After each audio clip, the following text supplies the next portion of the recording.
Okay. So before I start, I want everyone to think in their heads of a problem that they've had, maybe recently. It could be any size problem. The problem I had last night was deciding whether or not I was going to come to the party here or go to my brother's birthday and attend another party. Simple problem, you know. Could be a problem with family, friends, relationships, business, anything. Just keep that problem in mind for today, because we're going to be focusing on problem solving, and it's great to work with something during this process, specifically with the different voices in your head. Albert Einstein never actually said, no problem can be solved from the same consciousness that created it. He was actually talking more about nuclear proliferation, and he said something more like, to apply methods and measures which at an earlier age might have been sufficient, we must revolutionize our thinking, revolutionize our actions, and must have the courage to revolutionize relations, and so on. But somehow that got turned back into this. So I'm going to focus on that consciousness word, though. No problem can be solved from the same consciousness. First thing is, what is consciousness? Not that. Nope, sorry, my bad. This, okay, this is you. And you have a certain amount of sensory input coming into you from all of your senses, auditory, visual, your smell, everything. Okay, this is your experiences of the outside world. That enters into your brain, and then your brain goes through a process of pattern recognition. It looks back on every experience you've ever had in your life, emotion, trauma, and so on, and it tries to make sense of what you're experiencing in the real world. It's going to then identify a pattern and recommend for you the best behavior that's going to go shooting down your physiology and your spine and your central nervous system and create a very real response, your action or your behavioral response. And from there, that whole process takes less than 300 milliseconds. You're not even aware of the amount of time that it takes for you to process this pattern from perhaps 20 years ago and then generate a response inside your body that you feel.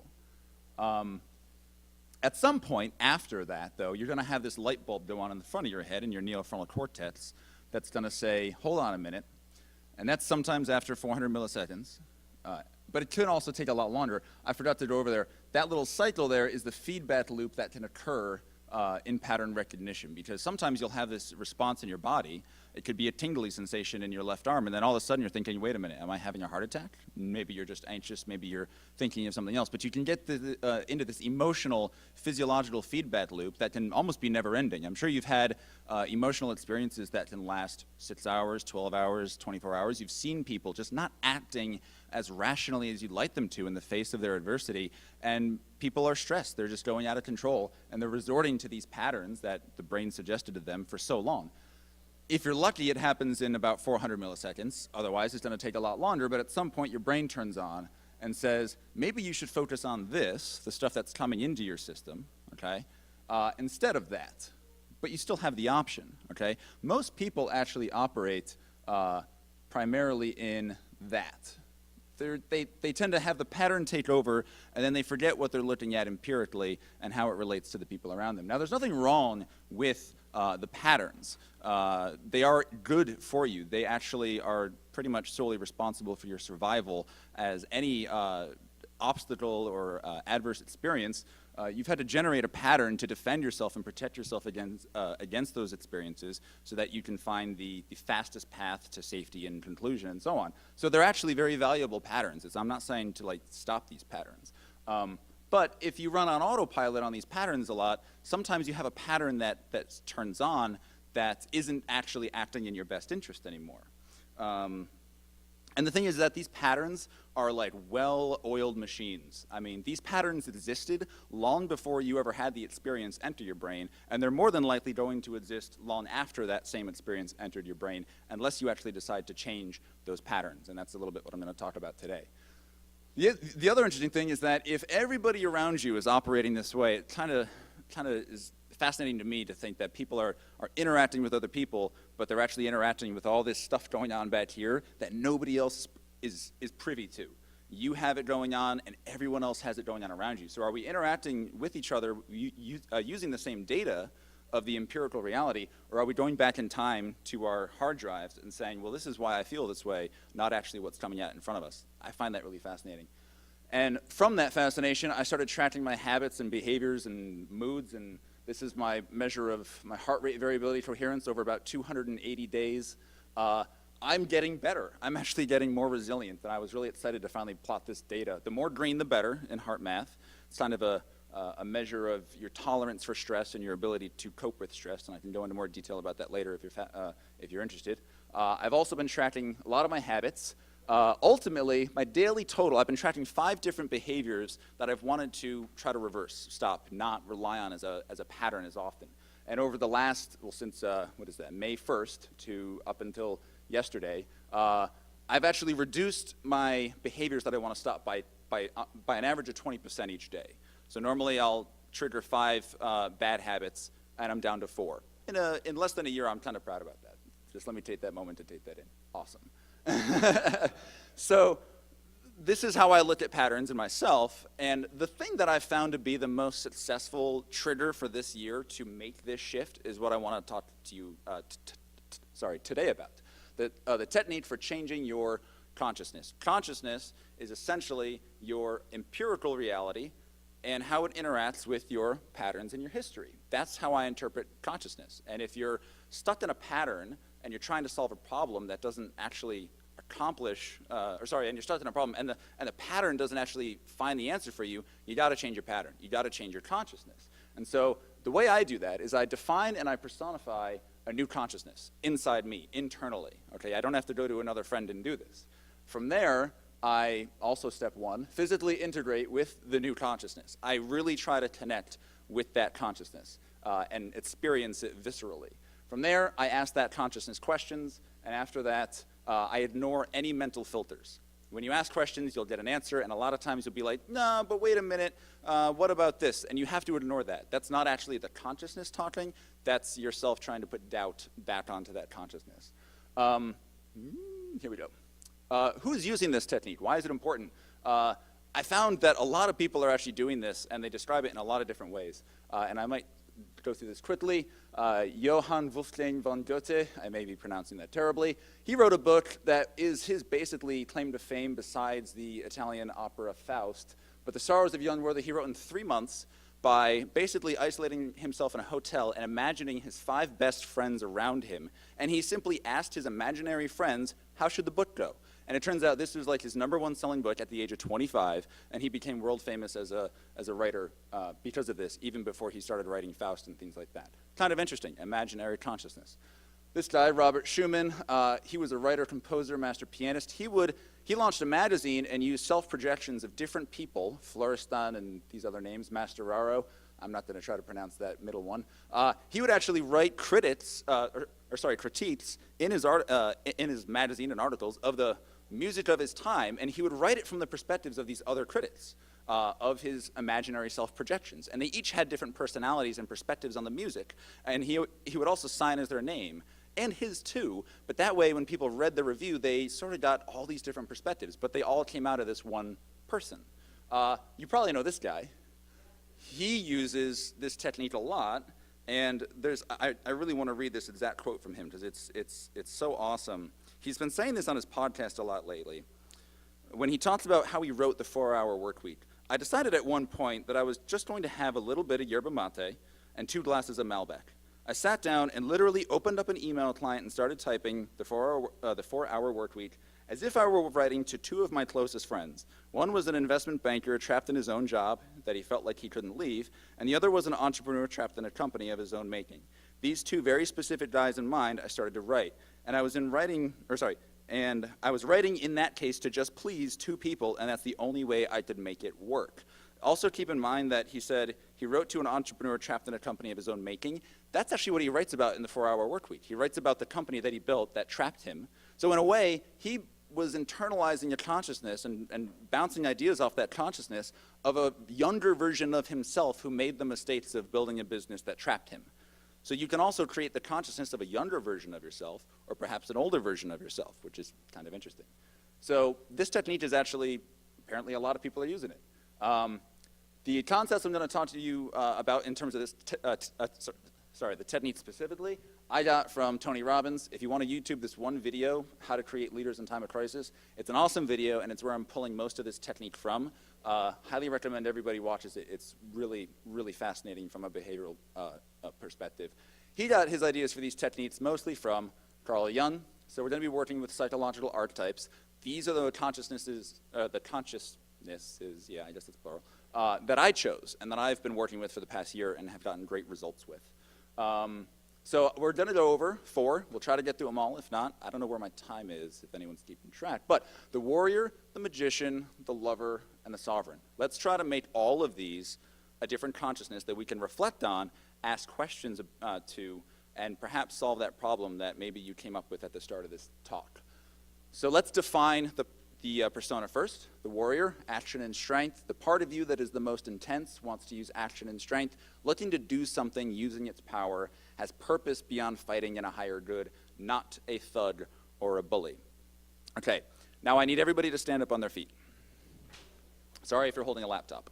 You will probably want to put the laptop down. Okay, because this is our definition. We've defined the persona. Now we have to physically integrate with that persona. We have to believe that it's so real that we can feel it, that we know it exists. So I want everybody to place one hand or 2 hands on some part of their body that feels like their warrior. If the warrior was inside you, where would that spot on your body be? Could be any pose, huh?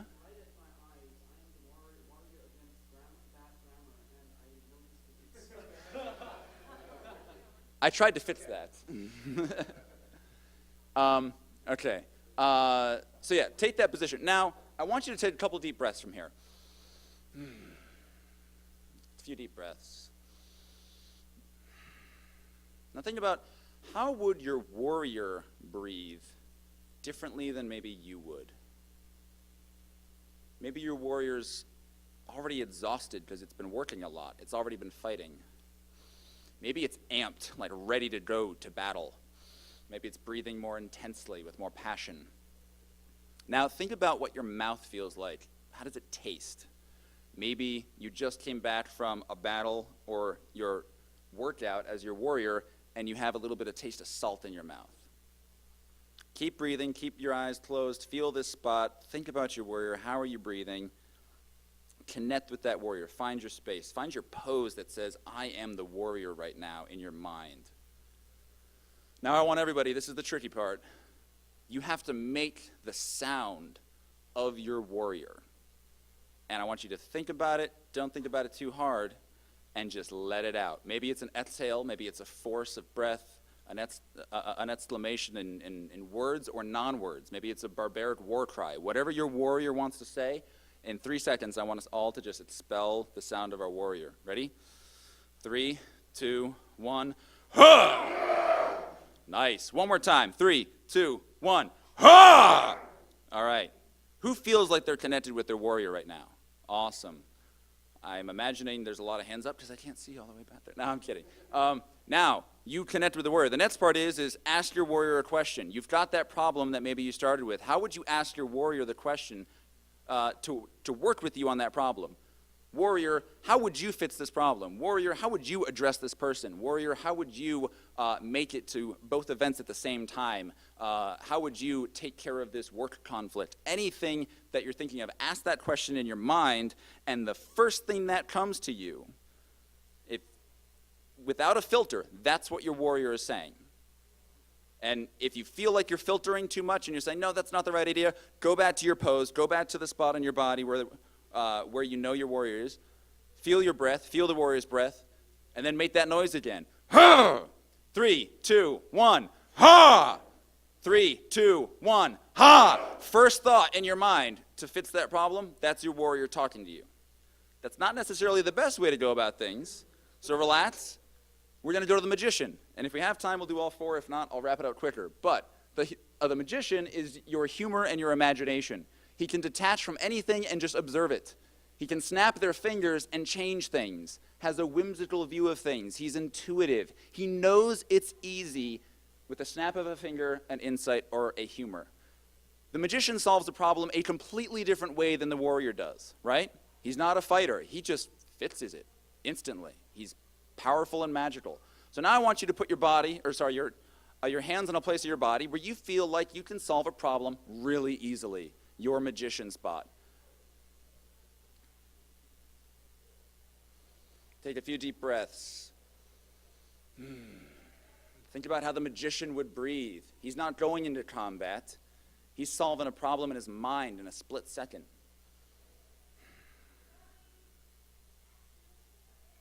Think about how his posture might be, how he would rest.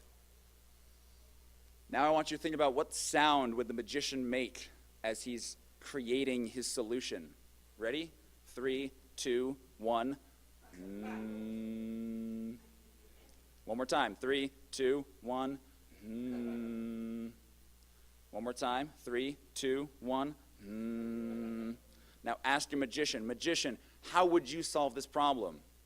How would you fix this relationship? And the first answer that comes into your mind, if you're connected with your magician, don't filter that. That is your magician's suggestion. He has a completely different problem-solving technique. If I have more time, I can't really tell. I'll move on to the next archetype. You may not solve all your problems in this one presentation, but I want to give you the resources to try it later. And you can play with this if we just go through the definitions. Again, I'll speed up for the time's sake. The lover is your deepest connection, deepest emotions of love, where you vibrate, how you connect with God and humanity and the planet, a love that does not have conditions, the purest loving part of you. That's your definition. You can actually make any consciousness you want to, but this is the one that I work with. Connect with your body, create the physical space that actually is your lover, create the sound that is your lover, and then ask the lover the question, how would you solve this problem? Boom. Sovereign, vision and purpose. He knows your vision and purpose, and he has the ability to govern your life. He is your king or queen that leads you, knows why you're here and what you're here to do. He does not overreact. He or she knows. Is a wise sovereign. Same thing, connect with your sovereign. Find your physical space. Find the breath of the sovereign, the taste of the sovereign, the sound of your sovereign. And then ask the sovereign a question. How would you solve this problem? How would you consider it? And then don't filter. The first mind that's going to come into your head, the thought that comes into your mind is going to be, maybe that's not the right answer. Don't filter it. Just hear your sovereign. That's all you got to do. So I've got a homework assignment for everybody after this, because I don't want to go through all of these exercises in one. I think I'm probably going over time. I can't tell. Build your council, your inner circle, or your team internally. They don't have to be these same constructs of archetypes. You can have anybody you want.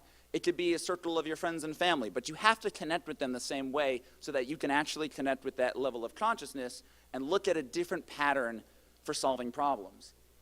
Meet with them and ask them the important questions that you're up against. Because you'll find out that when you have 4 or 5 people on your team inside your own head, you actually have the problem-solving capacity of 5 people in you rather than just the one you. And then also decide if their guidance is even valid. Maybe it's not. You can always ignore them. But at least you've heard 4, 5, 6, maybe more alternative ideas that you never would have considered in the first place. And then lastly, then you make your decisions and your choices. As long as you've exhausted all possibilities, you're probably going to be more likely to make a better choice.